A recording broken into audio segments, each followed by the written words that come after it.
Welcome everyone. We will start just in a minute. Let everyone to come here, and I'm sure we will have a fabulous time getting to know one another, getting to know more about sabotage and what we can do about that. So I'm sure that I will get this music off now. I'm sure that we all sabotaged ourselves at some point, somewhere. Raise your hands.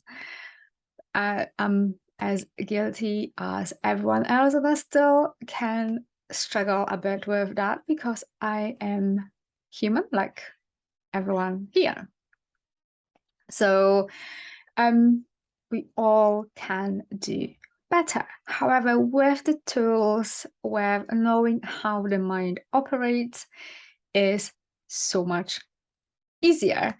So who would like to get a bit better at being in charge of what's going on in your life in terms of stop sabotaging your growth? Awesome, that's fantastic.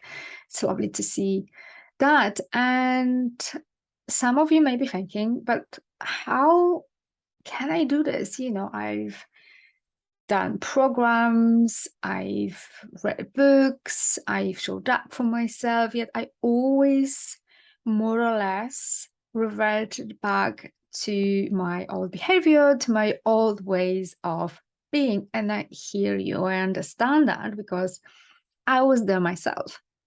So the issue most likely was the fact that you've tried to change your behavior and not the ways of being.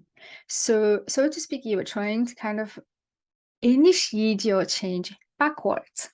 So if you imagine a pyramid, and that is from NLP logical level, at the bottom of the pyramid is environment, behavior, skills, beliefs, values, and then identity and purpose.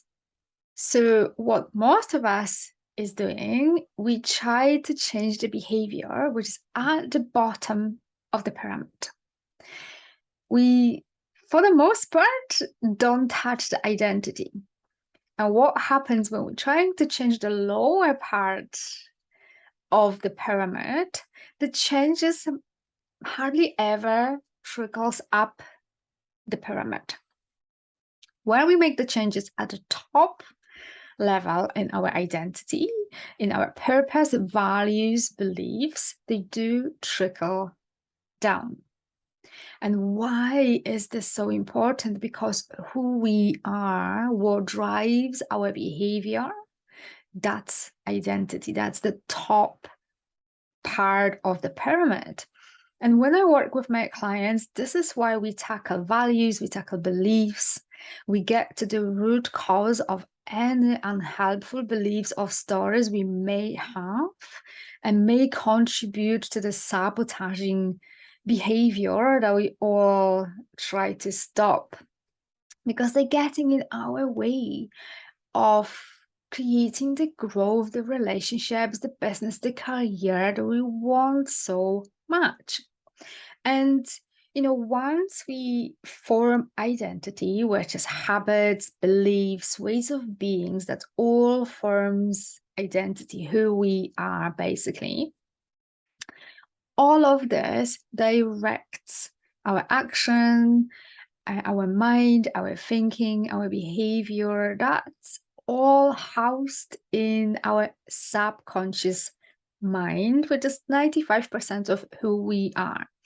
And it's an autopilot. We don't even have to think how to behave, how to act. So, think about once you learn how to walk, how to brush your teeth, how to talk to other people, how to behave, your routine in the morning. You don't think about this, you just do, you just act, you just get up and do your thing. So, if you get up in the morning and you've got a routine, maybe you go to a bathroom first and you have a cup of tea, a shower, or you have a shower first, cup of tea later, whatever is your routine. Once you establish that habit, it's a habit. You don't actually think, you just half asleep, stumble through the kitchen and do your thing. And that goes for everything, for your habits, the way we show up in our loving relationships, at work, with other people, in relationships. That is so important. So when I work with my clients, we tackle all this. That's the top of the pyramid, because changes up there will trickle down, and that will trickle down to the behavior. So if you procrastinate, perfect your work to the point that nothing gets done, you get drunk the night, your big meeting, that's the behavior. So the changes at the top will trickle down and that will affect your behavior. But if you're just trying to tackle the behavior, so if you imagine if you went to a big meeting like Tony Robbins or something like this, and you're all hyped up and you've got all this amazing energy about changing, that usually lasts about a few weeks before you revert back to your old ways of being. For the most part, some may stick. For the most part, they don't, because at the core of who you are, your identity, that hasn't changed. So unless that got touched during that training and changed, then whatever happens at the bottom level of the pyramid usually doesn't go up to the top. So if you imagine that who you are, the identity, the blueprint of how you see yourself in the world, how you see the world, how you see your ability to be successful, to earn money, your beliefs about how hard it is to make money, how hard it is to create a business, get a new job, healthy relationship. All of this is a blueprint, is your identity that for the most part we all created during the childhood years. So they, for the most part, are not in line with our conscious plans for life. So if you do not get what you want from life, that's what happens. The blueprint is mismatched to what you want consciously. So your conscious mind's like, I want to go, I want to achieve, I want to travel the world, and I want to do all those things.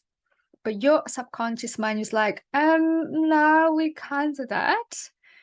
We do not believe that we can achieve this. We actually have a problem with self-confidence, and we feel like we're not really good enough to create a level of success that your conscious mind is telling you that you want. And then you've got this conflict, and your subconscious mind is so much stronger. But on the surface, all we know is you're working hard and you can't achieve the thing that you want. On a surface level, all you know is that your relationship is not working and you constantly argue and bicker with your partner.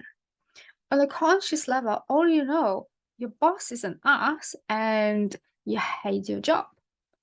But what's going on subconscious level is undermining all of this, because your external world, for the most part, is the extension of what's going on inside of us. So I hope that makes sense. Put in the chat box if it doesn't, so I will clarify. And, so what we want consciously, if that doesn't match with the subconscious, we end up sabotaging ourselves. So that may look like not producing the quality of the paperwork that you were asked for because you left it at the last minute. Getting drunk before your big meeting, when you have a meeting for the business, trying to get funding or promotion. There's people who wants to invest in their business and you meant to deliver and you got really drunk and the whole thing just collapsed. You haven't prepared yourself well. You struggle with boundaries because you struggle with people pleasing. So you've got this need to people to like you. You don't want to rock the boat, so you don't argue, you don't stop for yourself. So then you grow resentful and angry at yourself for not standing up for yourself. You might have negative loops of thought, like, I can't do this. That never worked for me before. Why would it work now? I'm not good enough. It just doesn't work. So whatever that looks for you, so put it in a chat box. How do you sabotage yourself? And how that looks like for you. But why do we do it? So I kind of hinted on this already. Is because our subconscious identity doesn't match what we consciously want to desire. And everything that we do, all the habits, behavior, even if it's very negative, and we really don't want this behavior to be part of our life, we don't like it, we want to change it, there is a secondary gain, a benefit of some sort. To give you an example, I've had clients who's severely sabotaging herself through tightly controlling everything. And the secondary benefit was the fact that she created this when she was free, and it was there to help her to navigate her life, because she had this belief that no one is there to love her and to help her. So on a conscious level, when you look at this, it makes absolutely no sense. However, when you talk to the subconscious mind, to the emotional part of you, of a 3-year-old, because the part was created when she was free and she still thought that she's free, or the part had this assumption that she's still free. So on an emotional level, when you talk, the emotional part of your brain, the monkey brain, makes sense. So when I work with clients, we get to the root cause. We look at this with the mind of a 32-year-old. Well, she's 32. We can assess this, because for the most part, it's not what happened to us that affects us. It's the meaning and the interpretation that we give it to any given situation. So we need to unravel this and change the meaning and interpretation, and install new beliefs and new habits and new ways of being. This is the top of the ladder. We need to tackle that. And so that brings me to the fact that we all have a map of the world based upon the beliefs, the habits, the values that we have, which for the most part, like I said, we kind of acquire through the first few years of our lives, because we know nothing. We observe, we watch, and we learn. But this is not the reality.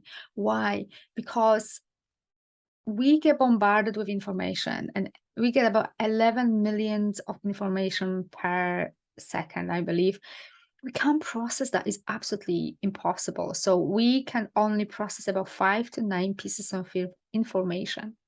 So we delete, distort, and generalize the information that come to us based upon our blueprint of the world, which is not the reality, is our blueprint based upon where we grow up, who were our parents, where we live, the environment we are in.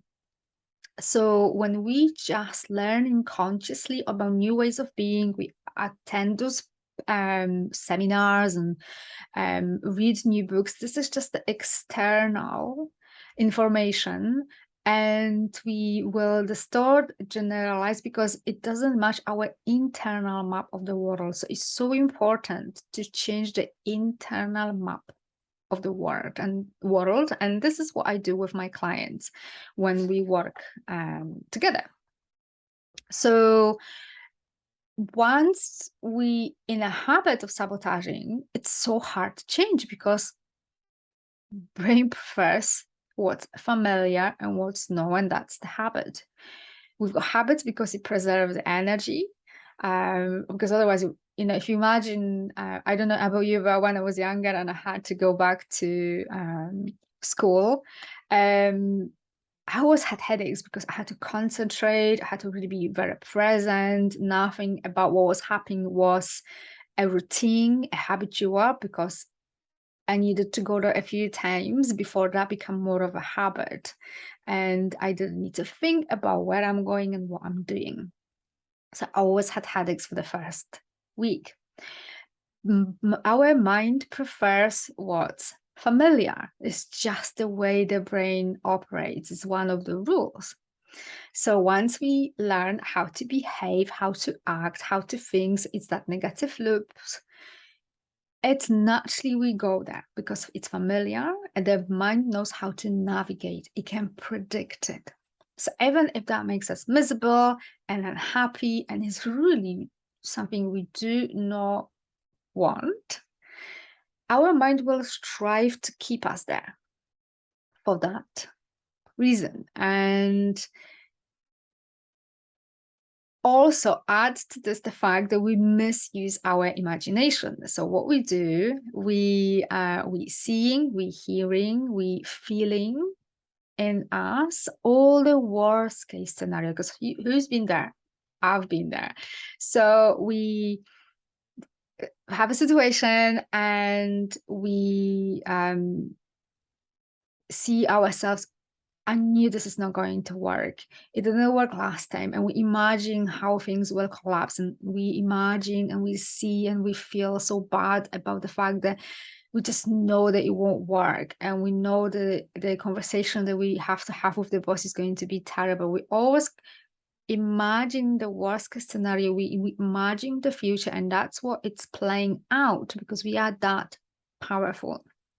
What we imagine, brain takes largely, so the brain doesn't know what's real and what's imagined. So when we imagine the worst case scenario, all the horrible things that may happen to us, the brain's like, all right, okay, if this is what you want, well, I'll make sure that will happen.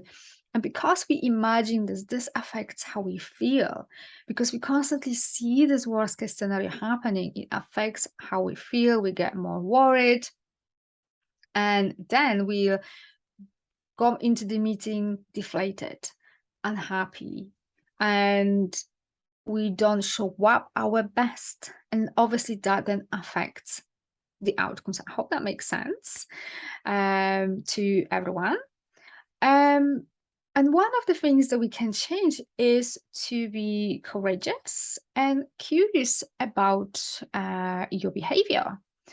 Because if you notice that you procrastinate or put things off or behave in a way that you really don't want to, you get into anger, you procrastinate, then rather than beat yourself up for it, go like, oh, okay, here's this behavior that I really do not like and I do not want in my life.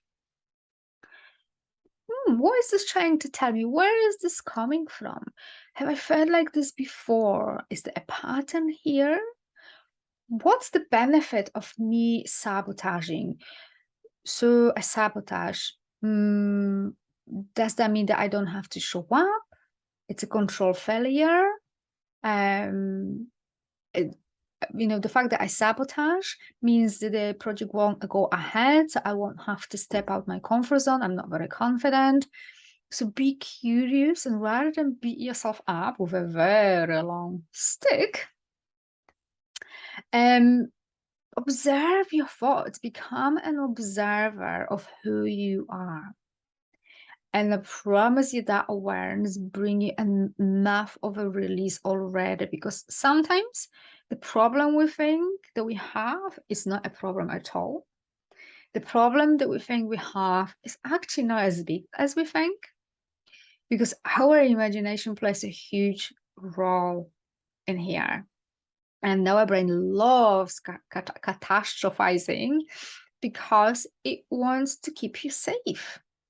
And by you staying home on a couch and watching Netflix is safer than putting yourself out of your comfort zone. So I hope that makes sense. And this is why I use Rapid Transformational Therapy with my clients, because it's a phenomenal, utterly phenomenal style of hypnosis that is getting to the root cause of all those sabotaging behaviors, ways of being and thinking that is affecting how you show up for yourself and how you show up in life. And it delivers a phenomenal results for my client, because we are tackling the identity, the top of the pyramid, and that then trickles down to the bottom, which is really what we want to change. Because when we tackle the beliefs, the values, ways of being, then we can create a completely different result in our life, a career, businesses, because we are showing up as a completely different person. Because the illusion a lot of people have is like, they want a different results, but they don't want to change. Well, unfortunately, that doesn't work. We actually have to become someone else. We have to tackle the identity, look at the beliefs, values, how we show up, the way we think, the way we show up, in order to get different results. And if you want to work with me, send me a message, email me, check my website, which is Braving the Being, and we can book a consultation and we can take it from there. I've got plenty of testimonials on my website for you to have a look. So I will go into the the second part of the webinar, which is the hypnotic session, to give you an idea what it's like to be hypnotized, because it's a very natural state of being and behaving, better natural state of being. That's how I would explain it. And we naturally go into that state at least twice a day, if not more. And to give you an example, for all of you that drive, if you drove somewhere and you're like, I don't remember how I got here, it's state of hypnosis. The autopilot of your subconscious mind took over. Once you learn how to drive, you do automatically. You don't go into the car and you're like, oh, what am I supposed to do with a gear stick? Okay, this is a steering wheel. What do I do? You just do it. You don't think. You can have a conversation with your kids at the back, and you can do other things and check your mirrors, and you still know what to do. You're not thinking about, oh, I need to change the gears. You just do it. You just naturally know. And that's the autopilot, and that's how it affects our thinking, our behavior, and our acting, that autopilot. And we need to tackle the autopilot in order to tackle the sabotage. So get yourself comfortable, and we will move into the last part. So turn off all the distractions, relax, and if you haven't made yourself comfortable already, do this. And I want you to focus on your body. Feel your arms, feet on the ground. Notice how your body naturally goes into relaxation by just letting go. And I want you to take a slow, deep breath in and out. And as you take deep breaths, I want you to sink deeper into your seat. Allow all the muscles and nerves to relax. Breathe in and out.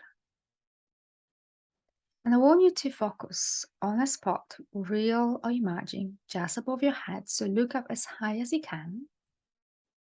And while you do this, breathe in for 6 and breathe out for 6. So breathe in and out. You don't have to try anything, just relax. Focus on your breath. Breathe in for 6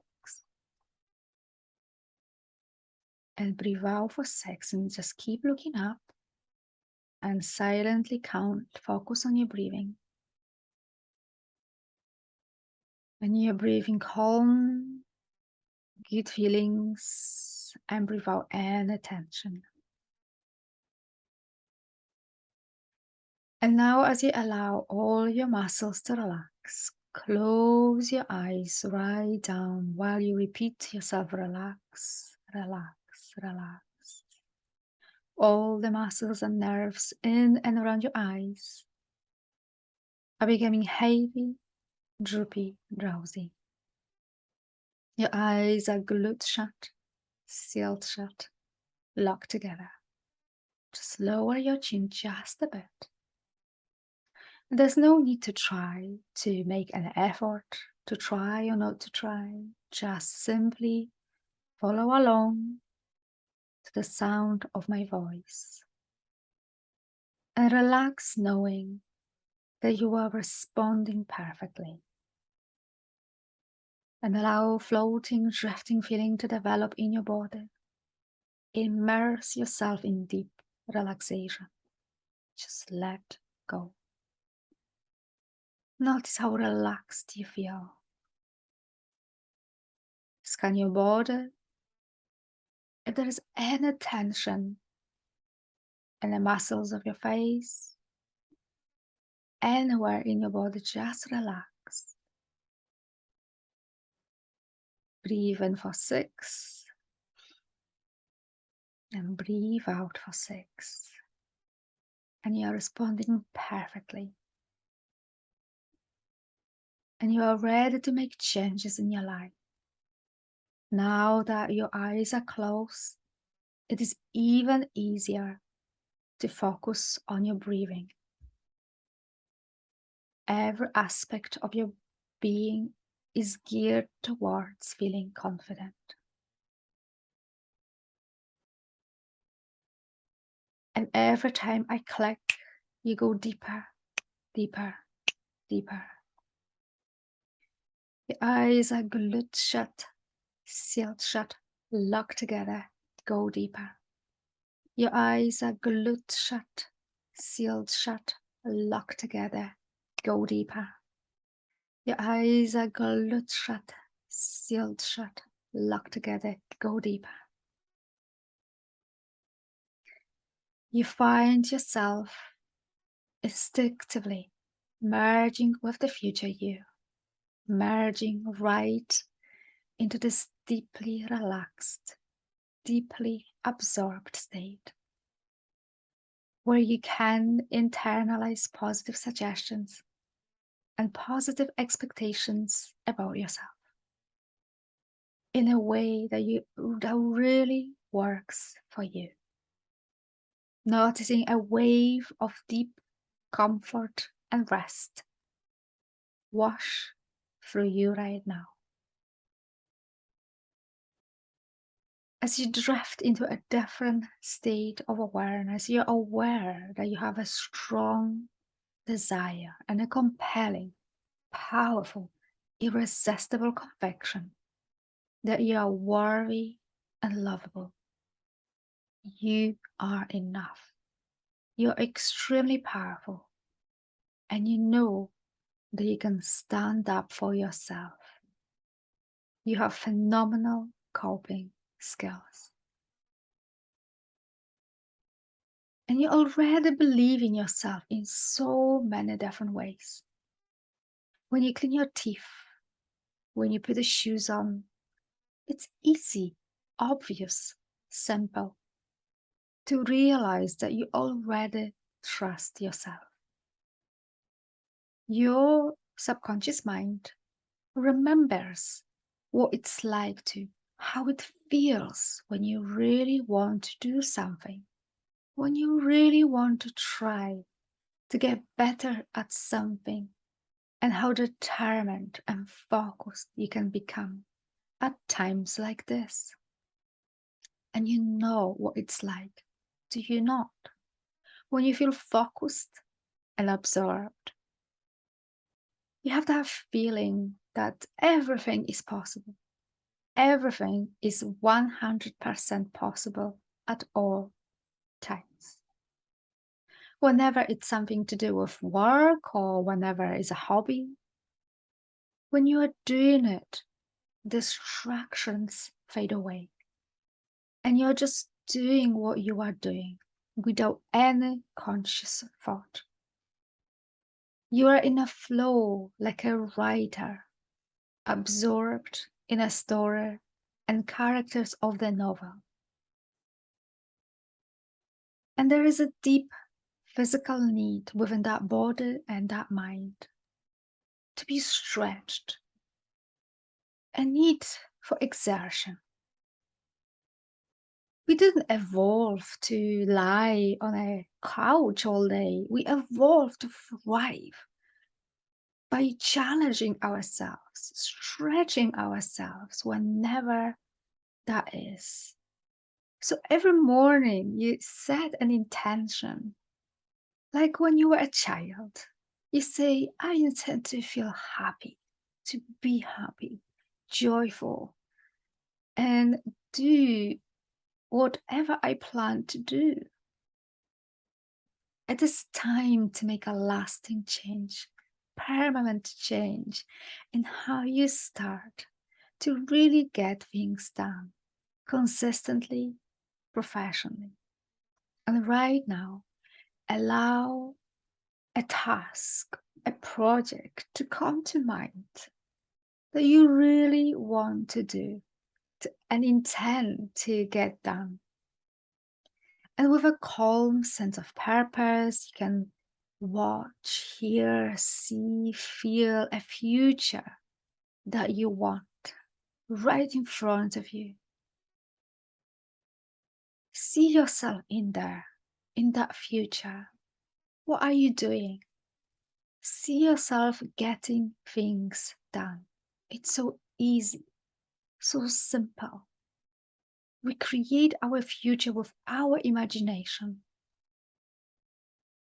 As you look back from this point in the future, notice how you overcame any obstacle that got in your way. Notice how you beat resistance, because resistance can take many forms. Resistance can look like a trembling voice telling you that task is too big, too hard, too difficult, that you aren't good enough to do it. Notice how you overcame any fear of that task, how you overcame any sense of overwhelm. Perhaps you let go of doing it perfectly. Sometimes resistance looks like a toddler, and you can be kind but firm parent to yourself, knowing that you can have fun and unwind later. But right now, it's time to grow up, to do it whenever you feel like it or not. Just like a professional athlete keeps up with their training, as you discover a professional adult in yourself, having that sense that when you put your mind to something and start doing it, as often as not, you soon warm up and get in the mood as you begin to go into flow. And you have phenomenal coping skills, so you can deal with anything that comes your way, as you are in charge of your mind. Notice you can choose when you place your attention. That means your thinking and your action. And notice how powerful you are. Every day you build and retain the energy to pursue your goals. You are focusing on your objective. You are focusing on your goals, taking action as appropriate. You are looking beyond yourself. You are focusing outward on what you are doing and achieving. You are acting with optimism, calm, energy, and focus. You know that you can learn all that needs to be done in any situation. Being successful means managing life uncertainty successfully and with calmness. Our emotions are more powerful than logic. And you know this deep down within yourself that it is safe to feel and express emotions. All emotions. The good one and the one that you would rather not feel. You are aware that feeling emotions are immensely important to your health. Expressing emotions comes so easily to you. And it is liberating to you. That is when they lose power over you. Even when we feel confident and focused, or the task overwhelms us because the anxiety kicks in, and all your skills goes out the window, it's the time when we can boost our personal power. So next time you need to boost your personal power, your confidence, and your focus, you can elicit that powerful feeling in you with ease. So now you are going to create a state of excellence in you. I want you to imagine a circle in front of you. I want you to pay attention to what color it is. Is it blue, green, purple? What sound can you hear? Is it silent? Are there any noises? Music? Is there a texture? Maybe a temperature? This is where your confidence, personal power, that focus, or whatever it is that you need will live. Find a situation where that state was present.